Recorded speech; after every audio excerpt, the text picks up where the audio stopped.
Mabrouk, invité exceptionnel. Sa parole est rare. Bernard Arnault, le PDG de LVMH, numéro 1 mondial du luxe. LVMH qui réalise une opération hors norme avec le rachat de la célèbre marque américaine Tiffany pour 14 milliards 700 millions d'euros. Bonjour Bernard Arnault. Bonjour. Avec l'annonce du rachat du joaillier américain Tiffany, LVMH va réaliser la plus grosse acquisition de son histoire, mais aussi une acquisition tout en symbole avec cette marque très emblématique de l'Amérique. Oui, Tiffany, c'est un icône de l'Amérique qui maintenant se rapproche un peu de la France. C'est intéressant de noter que Tiffany a déjà été proche de la France, puisque Tiffany a été créé il y a 182 ans.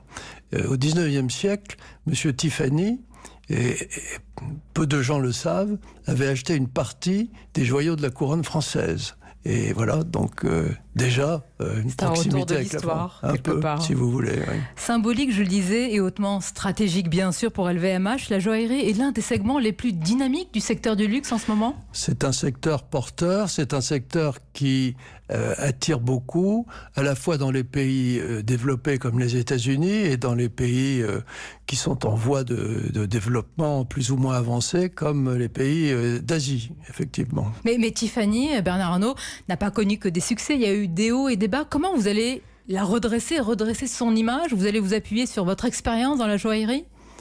Alors, d'abord, ça n'est pas une affaire à redresser. C'est une affaire qui fonctionne bien. C'est une affaire qui réalise un chiffre d'affaires important et un bénéfice substantiel. Donc, premièrement, il ne faut pas la redresser. Et vous reconnaissez qu'il y a eu des bas et des hauts? Oui, comme dans beaucoup d'affaires.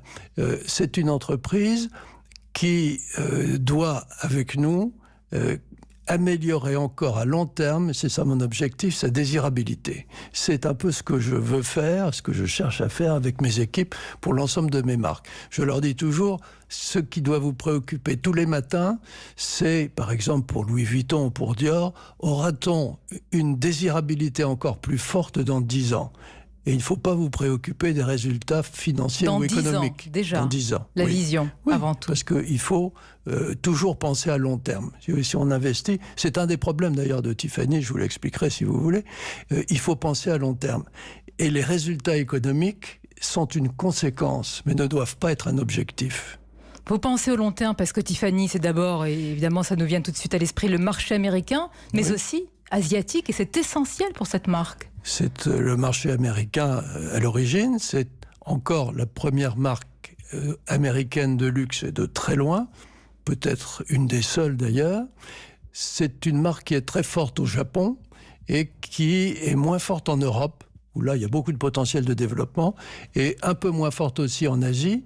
Et c'est là où la proximité avec le groupe LVMH va lui permettre de se développer de manière plus rapide, plus efficace, en bénéficiant évidemment de l'atout de participer au premier groupe de luxe mondial pour les emplacements de magasins, pour les achats d'espaces publicitaires, etc., etc. Bon, c'est comme d'habitude gagnant-gagnant, y compris d'ailleurs, Bernard Arnault, pour les Américains qui sont attachés véritablement à cette marque. Pour eux, dans leur esprit, Tiffany, ça reste très symbolique, symptomatique, oui, peut-être oui, la quintessence de la marque américaine. Mais Tiffany, c'est un mythe.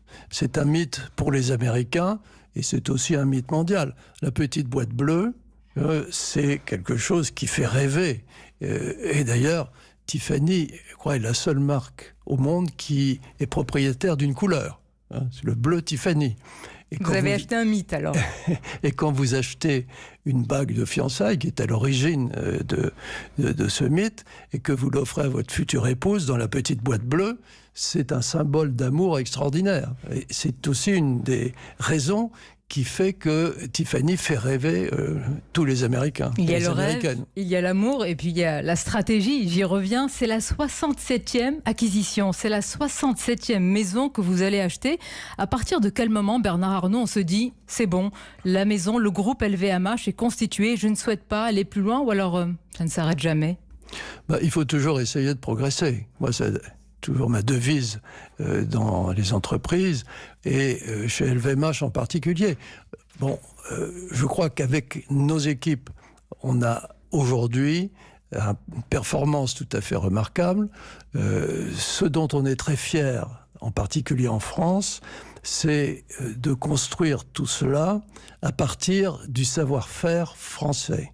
Nous sommes les premiers à embaucher en France dans nos ateliers. Nous avons encore ouvert récemment un atelier Vuitton, on va en ouvrir un autre au début de l'année prochaine en France, et nous créons à peu près 13 à 14 000 emplois par an. Voilà. C'est important ce que vous dites. Vous avez employé le mot fierté. Fierté parce que le luxe est aussi l'artisanat de très haute qualité. Vous avez rappelé le nombre d'emplois créés. On peut parler aussi des importantes recettes fiscales, d'un montant conséquent des exportations, mais aussi un art de vivre à la française. On l'oublie un petit peu. Quand on parle de ce qui marche à l'extérieur en France, on oublie de parler de ce luxe, de cet artisanat-là. Oui, absolument. C'est quelque chose qui est très important, c'est quelque chose qui est réussi à l'international, c'est quelque chose qui est en croissance, c'est une activité en croissance. Comme vous le soulignez, nous sommes de très bons citoyens puisque le groupe LVMH est le premier contributeur à l'impôt sur les sociétés en France, de très loin. Et donc, nous en sommes fiers. Même si toujours on n'a pas la reconnaissance voulue. Enfin bon, ça c'est un autre débat. Peut-être ce qui est important, c'est la reconnaissance pour ce secteur, pour tous ces milliers, voire plus d'artisans français qui participent à ce secteur de luxe, parfois injustement caricaturé, voire même parfois vilipendé dans notre pays. Oui. Bon, mais ça c'est souvent pour des raisons qui n'ont rien à voir avec la réalité. En fait, une des missions du groupe, c'est de développer sur la planète le savoir-faire et le savoir-vivre à la française. Et c'est ce que l'on fait, et c'est ce qui explique notre succès.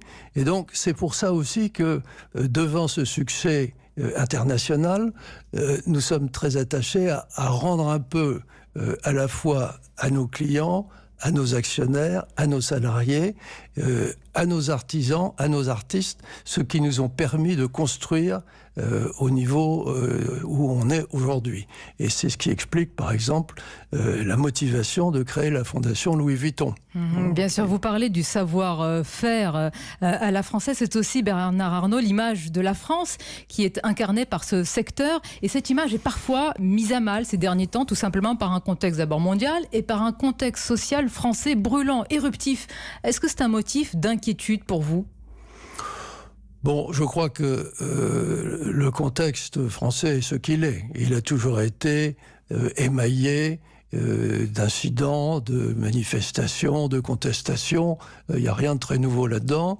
Au plan mondial, ce qui est important, et d'ailleurs c'est un peu ça qui m'a décidé, quand j'étais beaucoup plus jeune, de me lancer dans le luxe, c'est la notoriété des marques. La France est représentée dans le monde par nos marques, autant que par nos grands écrivains, nos grands peintres, etc.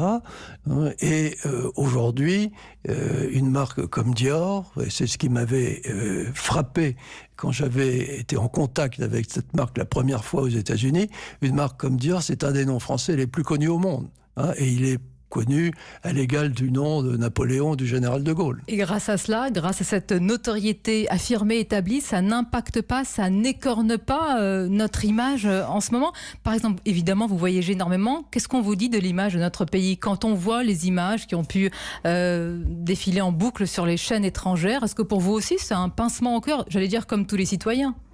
Oui, on a tendance à grossir un peu l'impact de tout ça. Parce que, si vous voulez, en France, à la télévision, on fait beaucoup d'émissions sur la politique et sur tous ces événements.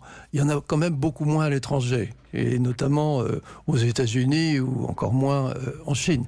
Il y a des émissions qui ont un caractère un peu différent, et je crois que la France reste un pays qui fait rêver. C'est toujours le pays qui attire le plus de tourisme au monde. Même si, Bernard Arnault, on est, selon Emmanuel Macron, trop négatif, trop pessimiste, on ne voit pas tous les indicateurs qui passent au vert et le verre à moitié plein. Oui, mais depuis l'arrivée du président Macron à la présidence de la République, l'image de la France s'est quand même sensiblement, je dirais, améliorée. Son attractivité s'est beaucoup améliorée, notamment pour les investissements étrangers. Et ça compte beaucoup.